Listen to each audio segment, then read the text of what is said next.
email inquiries only to answer those emails and then you get ghosted for no apparent reason? It's like the prospect just fell off the face of the earth, right? Watch this video to find out what one thing your emails should contain to make sure it gets a response and what makes a really bad email.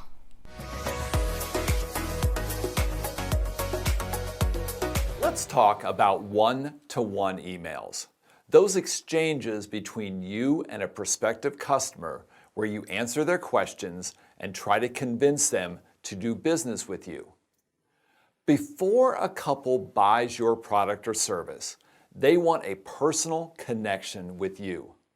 They are only going to buy your product or service if they like you, if they trust you, and feel comfortable with you. You're asking the engaged couple to trust you with one of the most important days of their lives. You are asking them to spend hundreds or thousands of dollars with you. Email is one of the least personal of all communication methods. So do you see the disconnect? Convincing a prospective customer to select you over everyone else usually requires something more personal than just an email. Now, if they tell you that they prefer to do everything by email, then by all means, abide by their wishes. But email communication at this stage of the process should be viewed almost as a last resort. Most wedding professionals have a much higher closing rate if they can get a couple to meet with them face to face. Do whatever you can to get an in-person meeting, or at least talk to them on the phone. Your results will be much better. When you do use email, here are some tips. Respond promptly. They're talking to your competitors at the same time. When you don't get right back to them, that signals indifference. You should mirror their writing style. If their emails to you are very short, your responses should also be short. But if they're writing in detail, your responses should also be written in detail.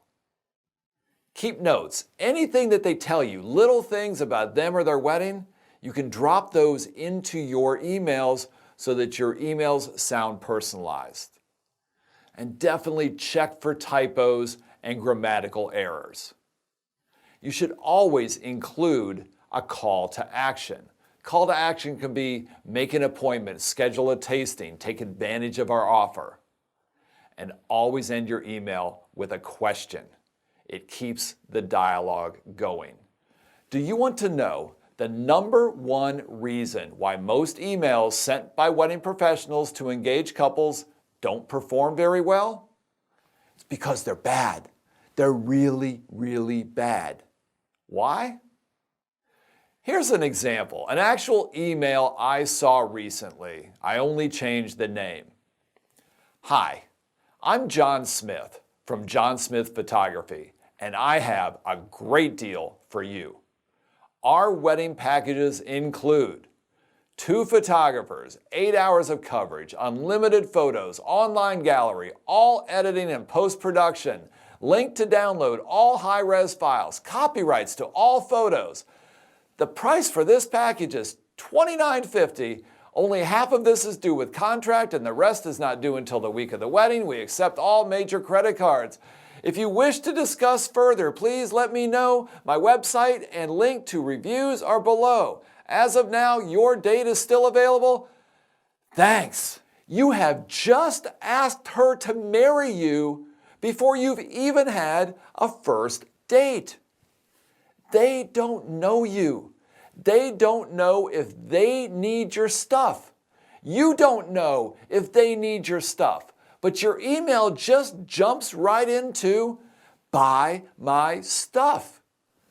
No one makes a purchase of hundreds or thousands of dollars as a result of a single email from someone they've never heard of, especially if it's a bad email. Is it any surprise that these types of emails don't work very well, if at all? Have you ever read books, seen videos, or heard podcasts from Gary Vaynerchuk? If not, you need to check him out. Gary V talks about the concept of jab, jab, jab, right hook, just like boxing. You give your prospects something. Then you give them something else. Then you give them something else before you go in for the sale. What can you give them? A free report, an invitation to an open house, some sort of special offer. Once you've softened them up, once you've jabbed them, they like you, they trust you, then you go in for the sale.